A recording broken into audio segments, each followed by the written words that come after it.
messieurs, bonjour, magazine Solutions Manutention. Alors aujourd'hui nous sommes accueillis au siège Europe Elli et nous allons essayer aujourd'hui un chariot Elli série CPD 50 pour 5 tonnes de capacité. Donc on va en faire le tour.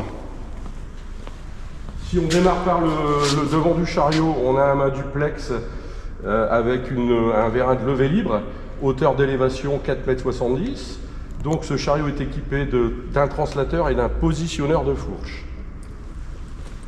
On en fait le tour. Donc c'est une cabine fermée. Alors ce qu'il faut savoir, c'est un chariot donc électrique batterie lithium, mais c'est un châssis thermique. C'est-à-dire que ce chariot batterie lithium va pouvoir faire les mêmes activités qu'un chariot thermique intérieur, extérieur, etc. Donc c'est une belle bête. Donc voilà, vous pouvez le voir. Le contrepoids ici. Et justement, quand on regarde le contrepoids, on pourrait dire que c'est un chariot thermique, mais il n'y a pas d'échappement. Sinon, on a l'impression que c'est, de toute façon, c'est le châssis du chariot thermique. Et on arrive de l'autre côté, où on va ouvrir justement la porte pour avoir accès à la plaque de capacité. Donc la présentation du poste de conduite, on la fera après. Donc ici, on a la plaque de charge. Donc hauteur d'élévation à 4,70 m. Donc pour 5 tonnes, mais on a une capacité résiduelle qui doit avoisiner les 4,5 tonnes à peu près. On ne l'a pas précisément, donc on le mettra peut-être dans le rapport écrit quand on aura l'info, mais là pour l'instant on ne l'a pas. Donc 4,70 m d'élévation. Je referme de ce côté et j'ai donc accédé au poste de conduite par le côté gauche du chariot, comme tout chariot élévateur. Donc j'ouvre la porte, poignée d'accès, on a un accoudoir ici. Alors la première marche est un peu haute, donc une petite personne aura du mal à y accéder, mais ça c'est par rapport à la capacité du chariot. Accessibilité. Voilà, je ferme pas tout de suite la portière, je mets ma ceinture de sécurité, je vais fermer la portière et on va démarrer l'essai. Nous sommes installés sur le chariot ici, donc j'ai mis la ceinture de sécurité. La colonne de direction est réglable facilement, Moi j'aime bien l'avoir devant moi là. Je tourne la clé, le display ici, où on a la vitesse, on a le témoin de charge batterie. On a aussi, non on n'a pas le témoin position roue directrice, mais c'est pas gênant, c'est un 4 roues. Et puis la performance SPE, donc nous là on est en P ici comme vous pouvez le voir. Alors le distributeur c'est des mini fingertips avec élévation, ça change pas. Alors tout est paramétrable sur ce chariot. Pourquoi je vous dis ça? Parce que sur le slalom, la direction est un peu dure. Alors ça, on le sent pas sur l'utilisation normale. Translation. Et positionneur de fourche. Et forcément, plus on a des capacités élevées, plus on a besoin d'un positionneur de fourche. On a l'éclairage, on a l'investisseur sonore ici qui est justement dans l'allongement de l'accoudoir. Donc les fourches à 15 cm. On va pouvoir démarrer le frein à main. Il y a les essuie-glaces, il y a tout ça quoi. Donc on va sortir faire notre slalom.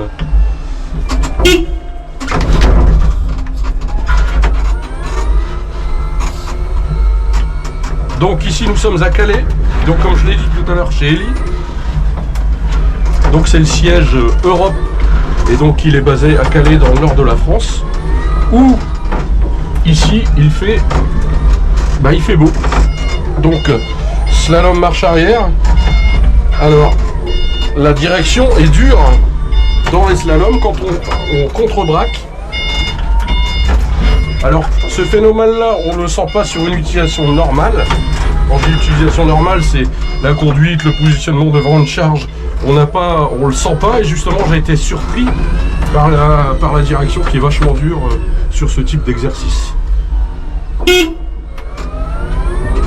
Voilà, on va aller chercher une charge dans le paletier. Donc comme vous pouvez le voir, je traverse une route. Alors ici chez Elli à Calais, il y a plus de 500 voire 600 matériels pour toute l'Europe. Donc préparation des machines. Voilà, on rentre dans l'atelier ici. Je vais aller me chercher une charge à 4 mètres à peu près.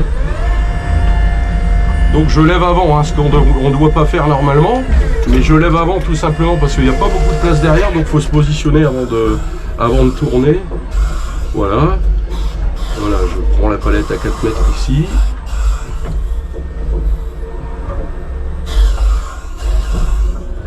Voilà. La visibilité est correcte, hein, malgré la présence du verras de Vélib. Voilà. On regarde derrière pour reculer.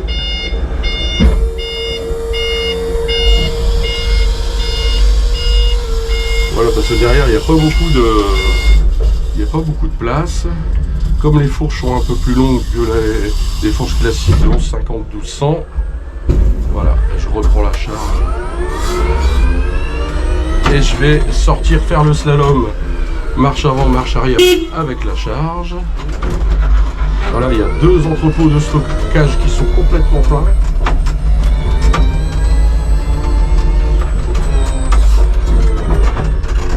Voilà, donc slalom avec la charge.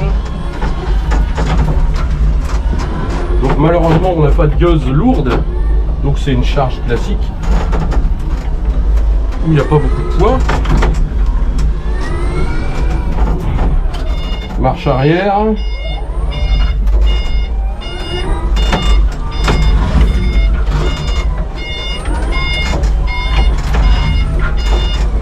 Voilà, malgré la dureté de la direction, ça se passe bien quand même, hein, comme vous pouvez le constater.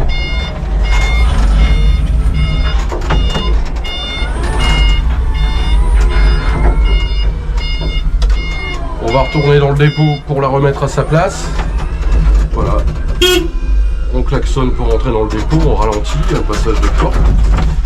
Différence de luminosité, donc faut que les yeux s'adaptent. Voilà. Et on va remettre la palette à son emplacement.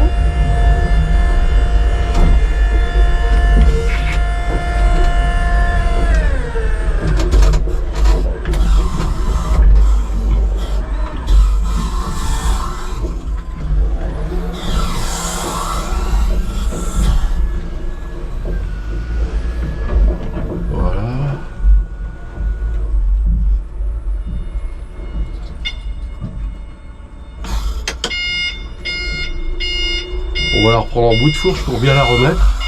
Comme les fourches sont beaucoup plus longues que la palette. Voilà. Là, on recule. Voilà. Les fourches sont sorties de la palette. On va descendre. On va les descendre. Et on va repartir sur l'extérieur. Avertir le soudeur. Alors il y a un camion qui est en train d'être déchargé au niveau du plan incliné. Alors malheureusement on ne pourra pas voir la réaction du chariot sur plan incliné. Voilà. Voilà, et je vais faire une longue ligne droite pour voir un peu la rapidité. Parce que tout à l'heure quand on est arrivé il était sur le plus petit, donc là on est à 18-19 km/h. Sur une longue distance.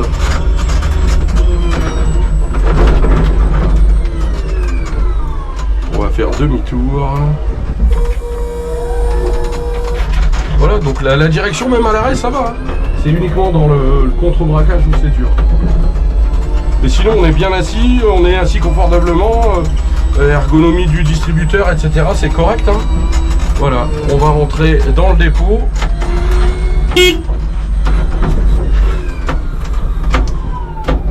Et on va reviser le chariot à l'endroit où il était garé.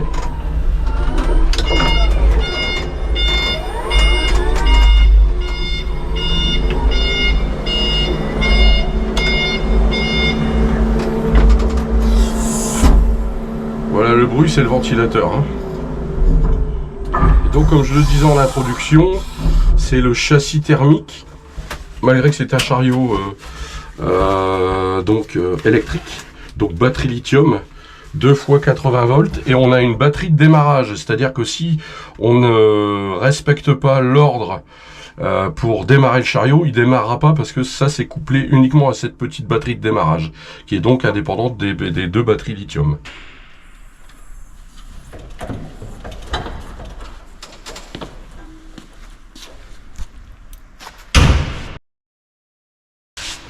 Alors messieurs, dames, ma conclusion sur l'essai Elli. Donc au niveau du confort, aucun problème, on est très bien. L'ergonomie du distributeur, impeccable. La visibilité, même là, avec la présence du vérin de levée libre, ça se passe très bien. La conclusion, c'est que c'est une bonne machine, donc un 5 tonnes, qui pourra effectivement faire les activités d'un chariot thermique, étant donné que c'est un châssis thermique avec des batteries lithium dedans. Donc extérieur, intérieur, installation portuaire, parce que c'est un 5 tonnes, donc il y a beaucoup d'activités sur ce type de chariot. En tout cas, malgré la direction qui est un peu dure, l'essai pour moi est bon. Donc Elli, il n'y a pas de souci. Hein. Je vous dis à la prochaine pour le prochain essai. Merci bien.